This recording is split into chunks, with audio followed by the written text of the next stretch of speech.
Assalamualaikum warahmatullahi wabarakatuh. Perkenalkan, nama saya Sri Wahyuni dari kelas 12 IPS. Saya di sini akan mempresentasikan soal-soal sosiologi.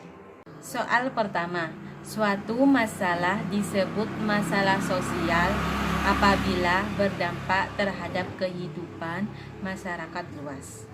Pernyataan yang menunjukkan permasalahan sosial adalah A. Asap pabrik yang pekat dapat menyebabkan gangguan pernapasan. B. Pelaku tabrak lari berhasil ditangkap setelah ban mobilnya ditembak polisi. C. Reni mengambil uang di lemari tanpa sepengetahuan orang tuanya. D. Siska terpaksa berbohong kepada kakaknya karena takut dimarahi. E. Ardi menjadi pemurung setelah ayah dan ibunya bercerai. Bahasan soal permasalahan sosial bisa dilihat dari masalah sosial tersebut mengganggu masyarakat secara luas atau tidak. Beberapa contoh masalah sosial: asap pabrik pekat mengganggu pernapasan. 2. Salah satu dampak negatif dari proses modernisasi di bidang rohani di Indonesia adalah A. Berkembangnya keragaman dalam hal kepercayaan. B. Berkembangnya paham sekuler di masyarakat. C. Maraknya kegiatan yang bersifat keagamaan. D. Meningkatnya kualitas pendidikan. E. Pengaruh kebudayaan asing semakin meluas. Munculnya keraguan terhadap norma dan nilai masyarakat yang telah ada. Hal ini dapat menyebabkan pertentangan antara anggota masyarakat tersebut. Modernisasi juga dapat menyebabkan terjadinya kesenjangan budaya. Paling utama yang harus dilakukan bagi pekerja untuk menghindari dampak negatif globalisasi adalah A. Meningkatkan kapasitas dengan keterampilan. B. Menulis buku dan jurnal nasional atau internasional. C. Melakukan penelitian tepat guna. D. Mengakses sumber belajar di internet. E. Menciptakan peluang kerja baru. Bahasan soal globalisasi menghasilkan persaingan antar negara kerja. Persaingan ini tidak hanya berlaku secara lokal saja, melainkan secara global. Hal ini terjadi karena banyak perusahaan yang merekrut tenaga kerja dari negara lain dengan berbagai parameter, salah satunya kualitas kinerja. Untuk mengantisipasi hal tersebut, maka upaya untuk menghadapi globalisasi dalam dunia kerja dapat dilakukan dengan cara meningkatkan skill atau keterampilan. Dengan demikian dapat meningkatkan daya tawar kita sebagai tenaga kerja. Pada masyarakat Jawa, laki-laki sebagai kepala keluarga karena menganut sistem kekerabatan patriarki. Namun di daerah Minangkau, kepala keluarga diduduki oleh perempuan karena sistem kekerabatan yang digunakan adalah matrilinear.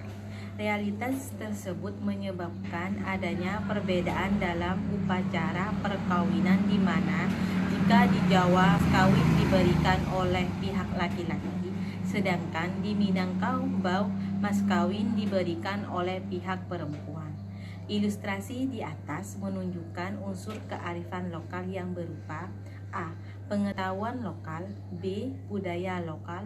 C. Keterampilan lokal. D. Sumber daya lokal. E. Proses sosial lokal. Bahasan soal kearifan lokal dapat dikatakan sebagai gagasan atau pandangan yang bersumber dari sebuah tempat, yang di dalamnya terdapat sifat bijaksana atau nilai-nilai baik yang tertanam, diyakini dan dianut oleh suatu masyarakat secara turun-temurun. Unsur-unsur yang terkandung dalam kearifan lokal yaitu 1. Nilai 1. Nilai lokal. Kearifan lokal memuat nilai-nilai lokal yang disepakati dan dijalankan oleh masyarakat. 2. Keterampilan lokal. Kearifan lokal mengandung kemampuan masyarakat dalam mengelola lingkungan alam dan sosial. 3. Pengetahuan lokal. Kearifan lokal diperoleh dari generasi sebelumnya dan pengalaman masa kini. 4. Hukum lokal. Kearifan lokal memuat hukum lokal yang disepakati bersama. Hukum lokal biasanya berupa hukum adat. 5. Kepercayaan lokal. Kepercayaan lokal berkaitan dengan pemahaman spiritualitas masyarakat lokal, muncul dari latar belakang masyarakat, tradisi, dan adat istiadat yang berbeda. Teknologi informasi mendorong persebaran budaya populer di seluruh dunia. Banyak remaja Indonesia mengadaptasi budaya tersebut. Akibatnya, remaja lebih mengunggulkan budaya populer daripada budaya lokal. Kondisi tersebut terjadi karena A. Remaja sekedar mengikuti tren global tanpa menyaring terlebih dahulu. B. Remaja terlalu berpegang teguh pada kebudayaan daerahnya. C. Remaja bersikap preventif terhadap konten informasi yang berasal dari luar negeri. D. Remaja Indonesia tertinggal dalam menguasai teknologi informasi dari negara lain. E. Remaja menolak mengikuti budaya populer yang bertentangan dengan budaya lokal. Bahasan soal menyebarkan budaya asing dan masuk ke dalam budaya lokal sehingga cenderung menggantikan budaya lokal. Berdasarkan ilustrasi pada soal, dinyatakan bahwa banyak remaja lebih mengunggulkan budaya populer daripada budaya lokal. Hal ini menunjukkan bahwa remaja sekedar mengikut tren global tanpa menyaring terlebih dahulu.